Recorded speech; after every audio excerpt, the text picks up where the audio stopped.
সে স্টিমারটায় চড়ে বসেছি। স্টিমারে জনা কয়েক লোকজন আছে।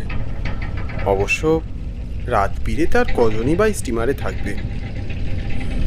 ওপরে এই আবদারগুলো আর নেওয়া যায় না।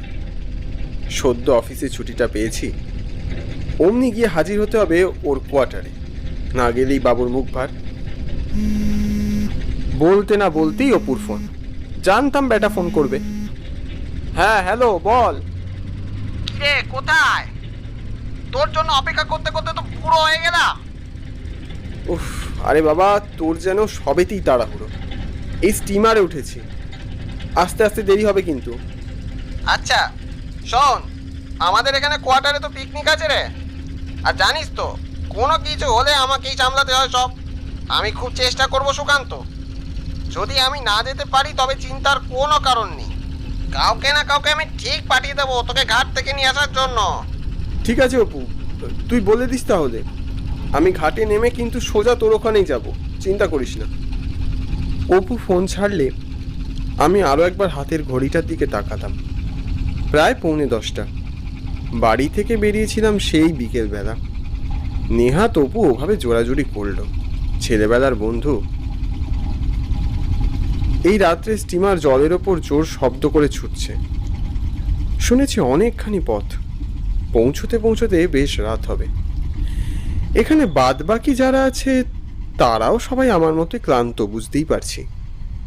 দেখে তো নিত্যযাত্রী বলেই মনে হচ্ছে। পাশে বসা লোকটাকে খেয়াল করতেই দেখলাম লোকটা প্রচণ্ড ঘামছে, বেশ অস্বাভাবিকভাবেই ঘামছে। এগিয়ে গেলাম। কি হয়েছে দাদা?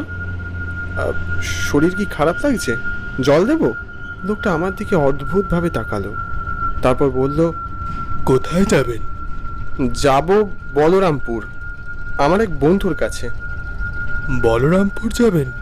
তাহলে এখন এলেন কেন? আপনাকে তো একটু আগেই আসতে হতো মশাই। মানে বুঝলাম না। বুঝলেন না? এতেক রাতে এসেছেন, তার উপরে সর্বনেশে নদী। তারপরে যদি উনি জানতে পারেন তাহলে আর রক্ষে নেই। আমাদের সাথে সাথে আপনিও পটলডাঙ্গার টিকিট কাটবেন। লোকটার কথা শুনে মনে হলো লোকটার নিঘাত মাথার গন্ডগোল আছে। কি বলছে কিচ্ছু বুঝলাম না।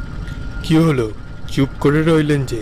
মাছতে চাইলে এখান থেকে এক্ষুনি ঝাঁপ দিন। মানে অযথা ঝাঁপ দিতে যাব কেন মশাই? ঝাঁপ দেবেন না? তাহলে আর কি, মরার অপেক্ষায় বসে থাকুন। লোকটার সাথে কথা আর বাড়ালাম না।